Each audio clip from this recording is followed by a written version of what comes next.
அடையாளம் புத்தக வெளியீட்டு விழாவிற்கு வருகை புரிந்திருக்கும் அனைவருக்கும் இனிமையான ஒரு வணக்கம்.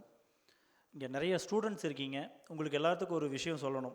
இங்கே மேடையில் அமர்ந்திருக்கிற ஆளுமைகள் எல்லாமே மிகச்சிறந்த ஆளுமைகள். இவங்களையெல்லாம் நம்ம நேரில் போய் பார்க்கணுன்னா குறைந்தபட்சம் 4-5 நாட்கள் அவங்களோட அப்பாயின்மெண்ட் கிடைக்கிறதுக்கே நமக்கு டைம் வேணும்.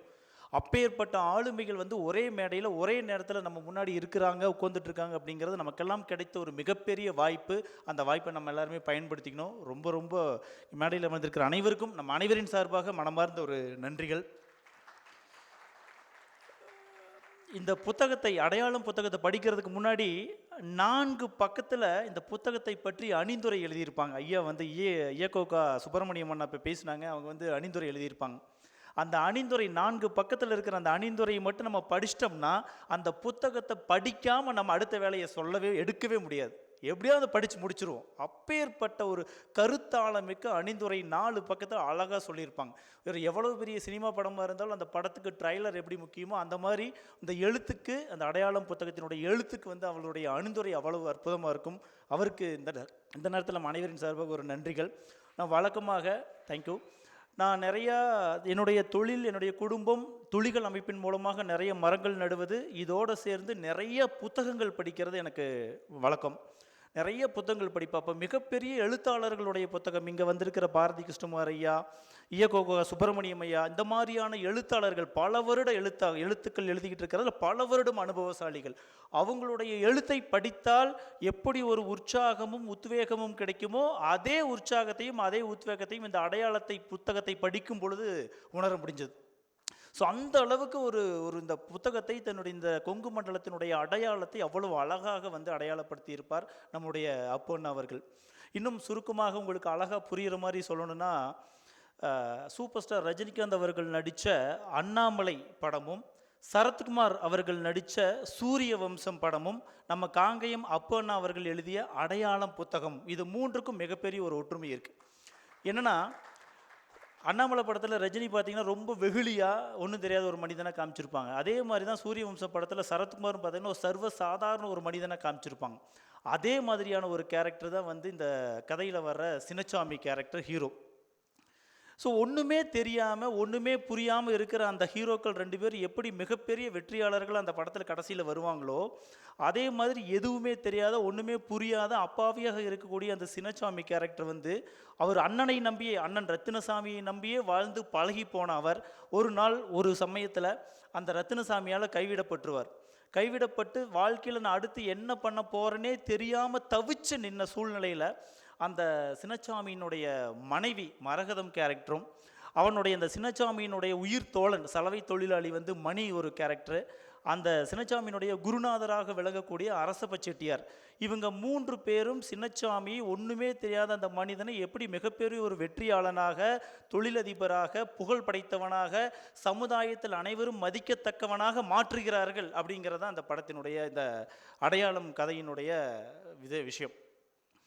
அப்போது நம்ம இந்த அண்ணாமலை படமும் சூரியவம்சம் படம் பார்க்கும்போது நமக்குள்ளேயே ஒரு ஆர்வமாக இருப்போம். எப்படியாவது அந்த 2 ஹீரோவும் கடைசியில் ஜெயிச்சிடணும் அப்படின்னு சொல்லி எவ்வளோ ஒரு உணர்வு பூர்வமாக விறுவிறுப்பாக அந்த படத்தை பார்ப்போமோ, அதே விறுவிறுப்போடு இந்த அடையாளம் புத்தகத்தை படிக்கும் பொழுது அந்த சின்னசாமி கேரக்டர் அப்படியே நிறைய வாழ்க்கையில் நிறைய சவால்களை எல்லாம் சந்தித்து ஏற்ற இறக்கத்தோடவே போயிட்டுருப்பார். அப்போ நமக்குள்ளே நம்மளையே அறியாமல் ஒரு வேண்டுதல் பண்ணிக்கிட்டே இருப்போம்.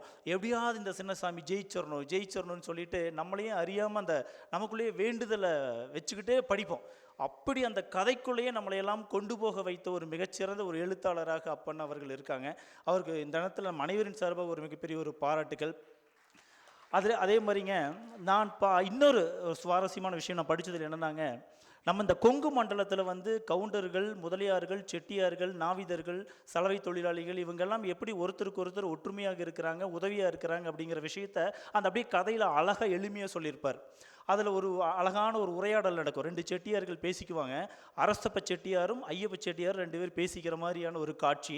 அப்போ ஐயப்ப செட்டியார் அரசப்ப செட்டியார்கிட்ட ஒரு கேள்வி கேட்பார். ஏங்க, நம்மளாம் பரம்பரையாக தொழில் பண்ணிகிட்டு இருக்கோம், இன்னைக்கு தொழிலுக்கு வந்த கவுண்டர் பசங்க எப்படிங்க இவ்வளவு வெற்றி அடைகிறாங்க அது குறுகிய காலத்துக்குள்ளே அப்படின்னு ஒரு கேள்வி கேட்பார். அதுக்கு அரசப்ப செட்டியார் அழகாக ஒரு பதில் சொல்லுவார். கடின உழைப்பும் முயற்சியும் இந்த பண வரவு செலவில் ஒரு உண்மையும் இருந்தால் யார் வேணாலும் ஜெயிக்கலாம். அதையெல்லாம் தாண்டி இந்த கவுண்டர் பசங்கக்கிட்ட நான் இன்னொரு விஷயத்தை பார்த்து வியந்து போன ஒரு விஷயம் இருக்குது. அதுதான் தைரியம். அதுவும் மொரட்டு தைரியம். அந்த தைரியம் தான் வந்து அவங்கள இந்த குறுகிய காலத்துக்குள்ளே மிகப்பெரிய வெற்றியாளர்களாக மாற்றிட்டு இருக்குன்னு சொல்லி அவங்க 2 பேர்த்துக்குள்ள ஒரு உரையாடல் நடந்துகிட்ருக்கும். அது அவ்வளோ ஒரு அழகான உரையாடலாக அந்த கதையோடு இணைச்சி கொண்டு போயிருப்பார் எழுத்தாளர். அதே மாதிரி இன்னொரு ஒரே விஷயத்தை மட்டும் சொல்லி முடிச்சுக்கிறேன். அந்த சின்னச்சாமியினுடைய அண்ணன் கேரக்டர் ரத்தினசாமி வந்து இவரை ஏமாற்றி, சின்னச்சாமியை ஏமாற்றி கடைசியில் அவர் தன்னுடைய எல்லாத்தையுமே இழந்துருவார். இழந்ததுக்கப்புறம் தன்னுடைய இந்த சின்னச்சாமியினுடைய உயிர் தோழன் மணிகிட்ட வந்து பேசுகிற மாதிரியான ஒரு காட்சி. இப்போ எல்லாம் வாழ்க்கையில் எல்லாத்தையும் இழந்த பிறகு அந்த மணியை பார்த்து, ஏன்டா மணி, நான் உங்கள்கிட்ட ஒன்று கேட்கணும். என்கிட்ட பணம் இருக்குது, தொழில் இருக்குது, திறமை இருக்குது, இது எல்லாமே இருந்தும் நான் ஏன்டா தோற்று போனேன். என் தம்பி இது எதுவுமே இல்லாத என் தம்பி எப்படா ஜெயிச்சான், அதுக்கு எனக்கு பதில் தெரிஞ்சே ஆகணும். ஏன்னா நீ தான் கூடவே இருக்கிற, தயவு செஞ்சு என்னன்னு சொல்கிறான்னு சொல்லி அவர் அப்படியே ஃபீல் பண்ணி அந்த கேரக்டர், ரத்தினசாமி கேரக்டர் கேட்கும். அதுக்கு அந்த சாதாரண சலவை தொழிலாளியாக இருக்கக்கூடிய மணி அவனுடைய மொழியில், பாஷையில் அழகாக வந்து ஒரு விளக்கத்தை கொடுப்பான். சாமி, நான் ஒன்று சொன்னால் தப்பாக நினச்சக்கூடாதுங்க. என்ன மாதிரி ஆளுகளையெல்லாம் பார்த்தா என்கிட்ட நின்று பேசுகிறதுக்கே தகுதி பார்ப்பீங்க நீங்கள். ஆனால் உங்கள் தம்பி அப்படி இல்லைங்க. யார் என்ன பேசினாலும் என்ன சொன்னாலும் அவங்கள மதித்து காது கொடுத்து கேட்பாருங்க. கூட இருக்கிறவங்கள நம்பினாருங்க. நம்பினவங்களும் அவரை கைவிடலை. சாமி, தப்பு பண்ணுறது, மனுஷன் தப்பு பண்ணுறது அது சாதாரணங்க. ஆனால் ஒரு சமயத்தில் அந்த தப்பை உணர்ந்து நம்மளை அதை திருத்திக்கணுங்க. நம்ம மனிதர்கள் வந்துங்க, அதை சொல்கிற விஷயம் பாருங்கள், எவ்வளவு ஆழமான விஷயத்தை ஒரு சலவை தொழிலாளி சொல்கிற மாதிரி ஒரு கருத்து. மனிதர்கள் ஒருத்தனை கைவிட்டுட்டா கடவுள் அவனை கையில் எடுத்துக்குவாருங்க. அதனால யாரும் யாருக்கும் துரோகமெல்லாம் பண்ணிட முடியாதுங்க. இதுதான் அந்த விஷயம்னு சொல்லிட்டு எளிமையாக அந்த ரத்தினசாமிக்கு அவனுடைய மொழியில் ஒரு அழகான ஒரு விஷயத்தை வந்து அவன் பதிலாக சொல்லியிருப்பான். இது வந்து நாமளும் அந்த படிக்க படிக்க உணர்ந்து கொள்ள வேண்டிய ஒரு விஷயமா இதில் இருக்கும். மொத்தத்தில் இந்த அடையாளம் புத்தகம் ஒவ்வொரு இளைஞர்களுக்கும், படிக்கிற கல்லூரி மாணவ மாணவி செல்வங்களுக்கும், தொழில் முனைவோர்களுக்கும் படித்தே ஆக வேண்டிய ஒரு புத்தகம்.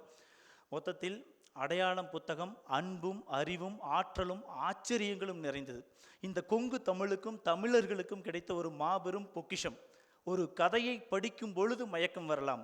மயக்கமே ஒரு கதையாக இருந்தால் அதுதான் இந்த அடையாளம் புத்தகம்.